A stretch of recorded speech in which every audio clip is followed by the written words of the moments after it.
तो next question हम discuss कर लें। प्रॉब्लम क्या है? A shunt generator has full load current of 196 ampere at 220 volt. Generator आपका क्या है? शंट जनरेटर है ना। तो जो गिवन है हमारा फुल लोड करंट मतलब IL जो हो गया full load current 196 ampere, voltage हो गया आपका full load voltage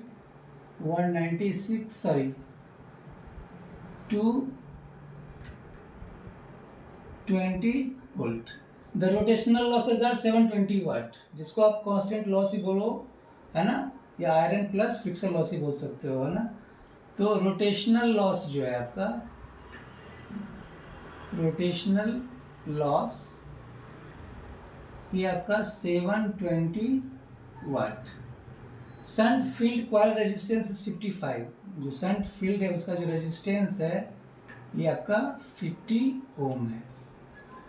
if it has a full load efficiency 88%, तो NFL मतलब फुल लोड इफिशियंसी कितना दे दिया है? 88%। और ये जो इफिशियंसी क्या है आपका? कमर्शियल या ओवरऑल इफिशियंसी इसको बोलते हैं है ना। Find the armature resistance. Armature resistance first question. Also find the load current corresponding to maximum efficiency.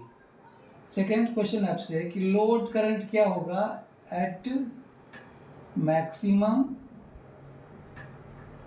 Efficiency, है ना। तो मैं आप डेरिवेशन में पढ़ोगे कि मैक्सिमम एफिशिएंसी का कंडीशंस ये है कि जो कांस्टेंट लॉस वो जो होगा वो वेरिएबल लॉस के बराबर होगा। वेरिएबल लॉस उसको बोलते हैं, कॉपर लॉस को बोलते हैं। तो चलिए स्टार्ट करें हम। तो सबसे पहले आपका जो जनरेटर क्या है वो शंट जनरेटर है, तो उसका सर्किट डायग्राम बना लें। ये RSH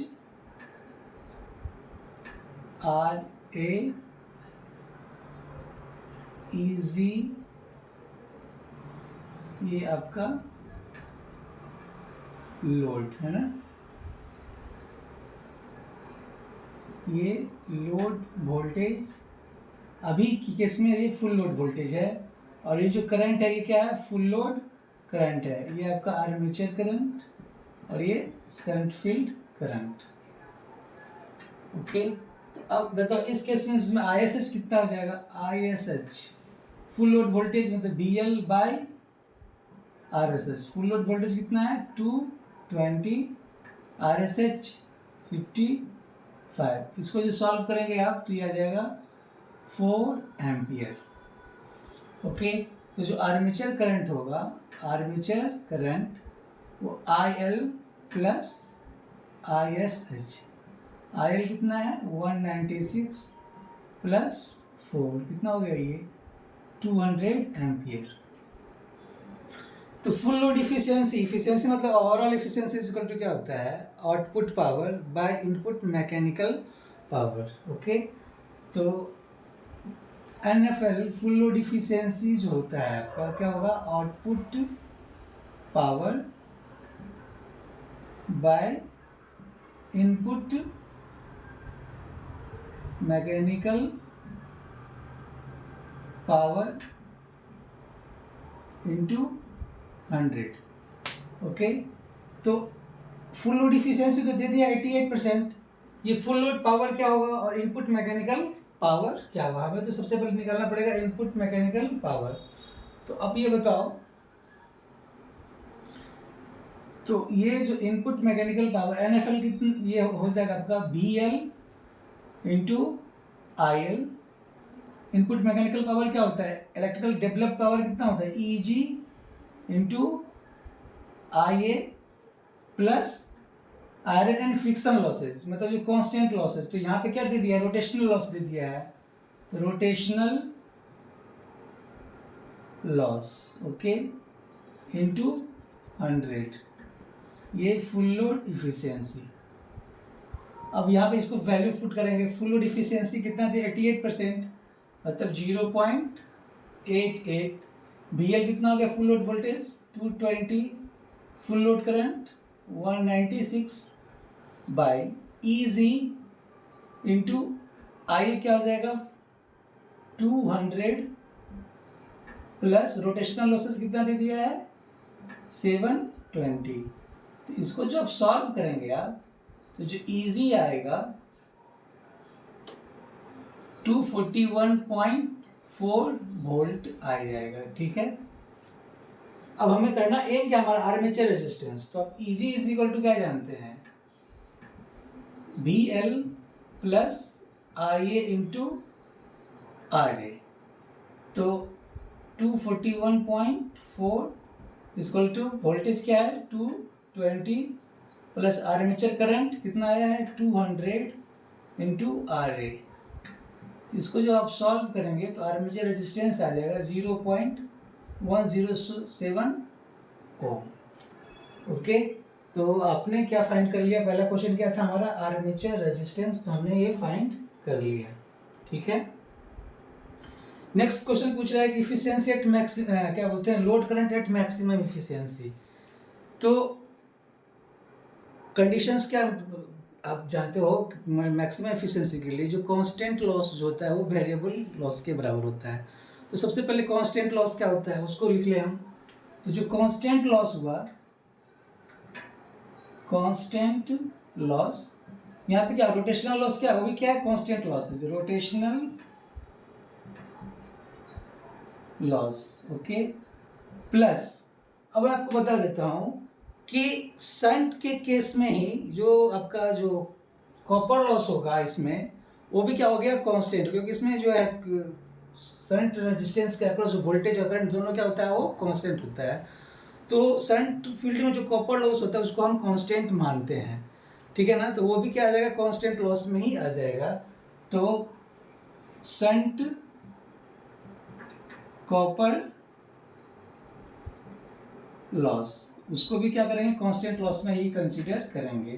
तो रोटेशनल लॉस कितना हो गया 720 और शंट कॉपर लॉस क्या हो जाएगा I square S H into R S H.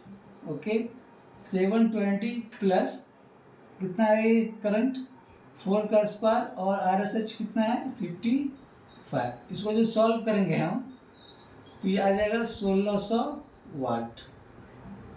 Okay, तो फॉर मैक्सिमम एफिशिएंसी के लिए क्या होता है, फॉर